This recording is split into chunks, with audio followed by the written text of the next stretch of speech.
The next part is about virtual collaboration. This is the third part. Now, thanks to technology, in the network society, it is possible to have virtual teams. So, virtually, you can work with everyone around the world.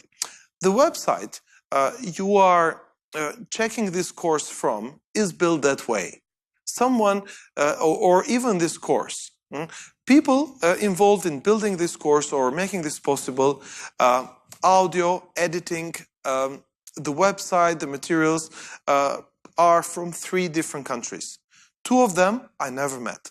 I worked with them remotely. They did a great job on the website, on some of the web content, on the logo. I never met. We communicated digitally.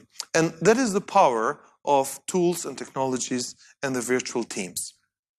So, but some key principles are important. First, you need to understand the language and cultural differences. Some of the, so for building this course, I had to communicate and work with someone in India and someone in Bangladesh, and they have not only a different time zone, so when I woke up in the morning, they worked only for a couple more hours and then they stopped work, and then when I was sleeping in the night, they were working, so the time is one issue, but also culturally. They communicate, we talk in English, but it's not always the same. So it took some time to adjust, get to know each other. Coordination, time, breakdown, deliverables, with deadlines. Otherwise, there will be problems. Honoring individuality, or in a way respecting that others are different. And it goes through a cycle of positive evaluation, trust, participation, group behavior. So if you have a virtual team, you need these 4 elements. You need to be conscious about the group, that you are a group. You don't need to be physically present and close to each other to work together. You can work remotely, even with people you have never met. You need to be positive and accept that they live in another culture, but that is not the problem. You are there to build the same thing.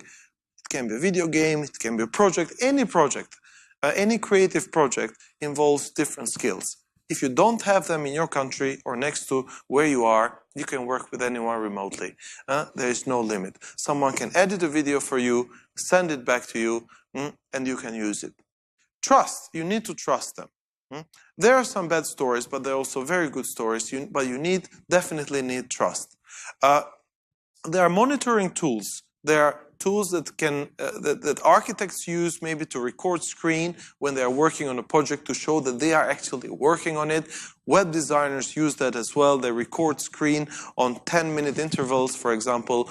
Upwork, one of the consulting, freelancing websites that we mentioned on our website as well, also uses that. So trust comes with monitoring and controlling, and then participation.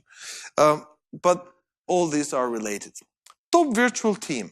Just one example. I picked 2 when I designed this course.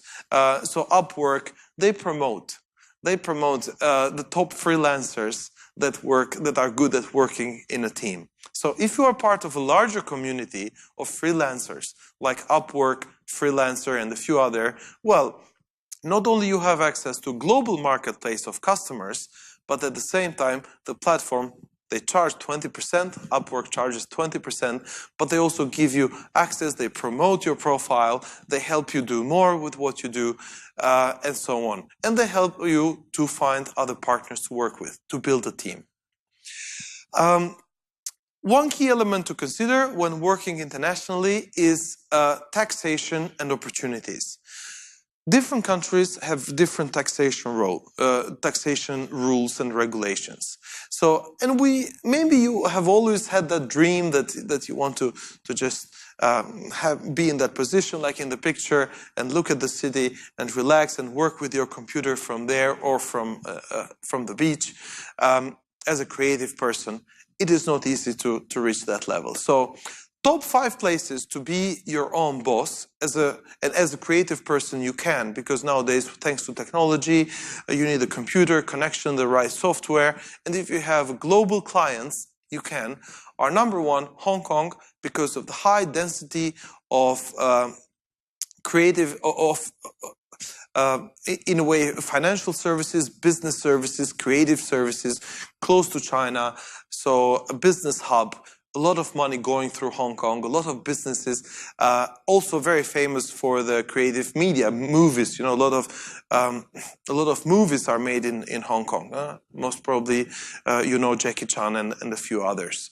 So Hong Kong's number one. United States, because it's huge, but it also has places like Silicon Valley that are creative hubs of technology, investors, banks, and everything, and huge market as well.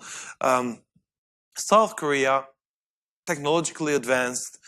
United Arab Emirates, also where the taxes, the employment tax is zero, so it's very low. And the United Kingdom as well, one of the design capitals. So just to mention that from the Formula One and design engineers, the people who design the engines, most of them are based in the UK. The cars might not be produced there, but the engineering design, it's in the UK. So consider where you live if you want to be a global freelancer and work as part of a global virtual team.